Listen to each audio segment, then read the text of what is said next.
what you can do with your book.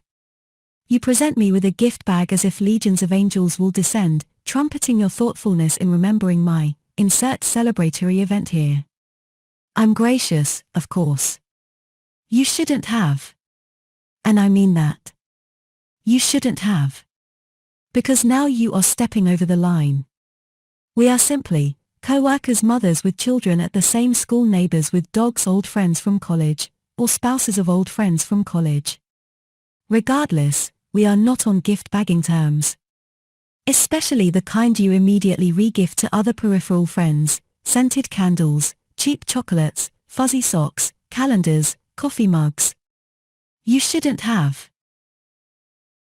Because now I need to remember if you were born in March or April. I need to invite you to lunch at the Cheesecake Factory and overpay for complicated chicken salads and Diet Cokes. We will debate for a nanosecond about ordering a slab of artery-strangling dessert. We will joke about cheesecake being high in dietary protein. Yet when the waiter returns from clearing our half-eaten salads, we will trill together in unison, Oreo Dream Extreme Cheesecake. What's a little heart disease amongst gift-bagging friends? You shouldn't have. I'm holding the gift bag in my hands, both of us standing with frozen smiles on our faces. Now what? You are expecting me to open the gift bag like there isn't a Googleplex of more important things that I need to attend to. But who am I to hold up the unveiling of your selfless act of generosity? Let's just open up the frickin' bag, shall we?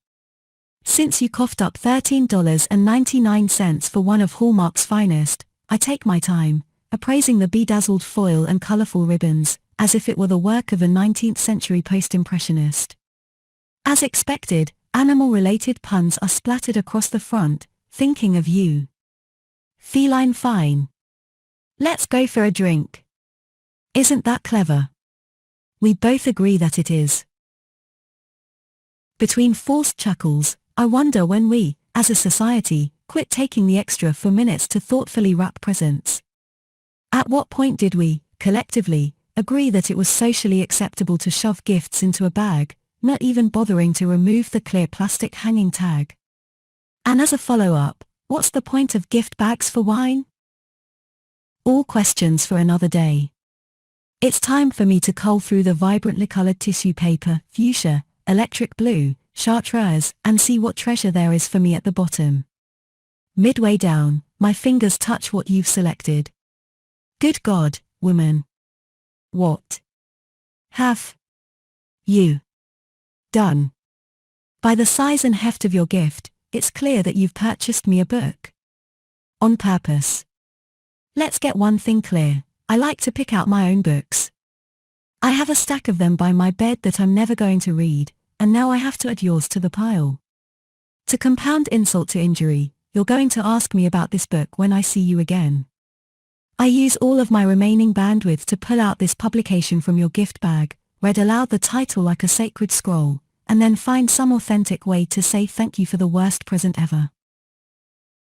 In the meantime, let me ask you one thing, what were you thinking? I mean, let's just say you bought me a cookbook. Neither you nor I are going to master the art of French cooking in our lifetime, and I don't think I need Giada De Laurentiis' hot take on grilled cheese. At this point in American cuisine, we have given up. We've ceded dinner to DoorDash or whatever overpriced shit is shoveled into the Home Chef or Blue Apron box, prepped in an airport hangar. Oh, you for the worst present ever. In the meantime, let me ask you one thing, what were you thinking? I mean, let's just say you bought me a cookbook. Neither you nor I are going to master the art of French cooking in our lifetime, and I don't think I need Giada De Laurentiis' hot take on grilled cheese. At this point in American cuisine, we have given up. We've ceded dinner to DoorDash or whatever overpriced shit is shoveled into the Home Chef or Blue Apron box, prepped in an airport hangar, ensconced in enough ecologically toxic packaging and dry ice to make me think twice about driving through Chick-fil-A for the 3rd time this week. Look. Neither of us are mincing garlic or zesting an orange peel. Even if I do like one of these 16-part recipes, I'm going to have to hunt down tarragon at Food Lion, use 1/8 of a teaspoon, and then let the rest rot in the back of the pantry. Pass. Poetry? If you purchased a book of poetry for me, it's probably one of your friends or relatives' timeless works, and you're just abusing the Amazon algorithm to jack up their sales. And fun fact, unless you are physically intimate with someone, it is illegal in most states to gift books of poetry. That's just the law. True crime as opposed to fake crime. Dominic Dunn and Eric Larson notwithstanding, I don't think I need to slog through the sick underbelly of mankind. Isn't that what HLN is for? As for a mystery?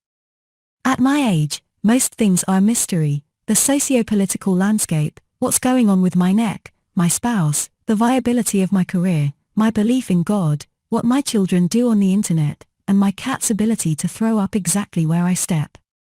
Why complicate a complicated world even further? I don't need any more surprises. Keep your mysteries off my nightstand. Fantasy.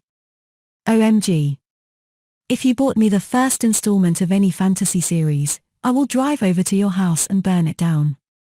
Of course it is part of a sprawling 6-part hexalogy with a companion guide listing all of the neologisms, with maps. Why wouldn't I enjoy an excruciatingly detailed realm with 100 characters and settings?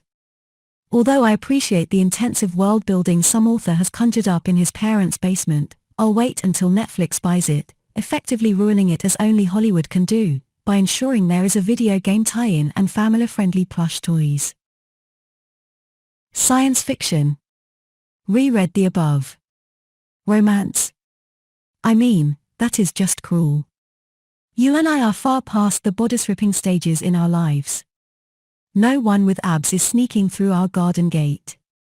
And I'm less worried about the deviant Duke of Castle Waterbridge tingling my nether regions and more concerned about my 401k being ravaged by inflation. Short stories. If I want paper-thin characterization, cliched themes, and a mere hint at a plot, I'll write it myself. Oh no. No no no no no. I can no longer hold my smile as I choke back waves of nausea. You did it. You bought me the #1 New York Times best-selling self-help book. You shouldn't have.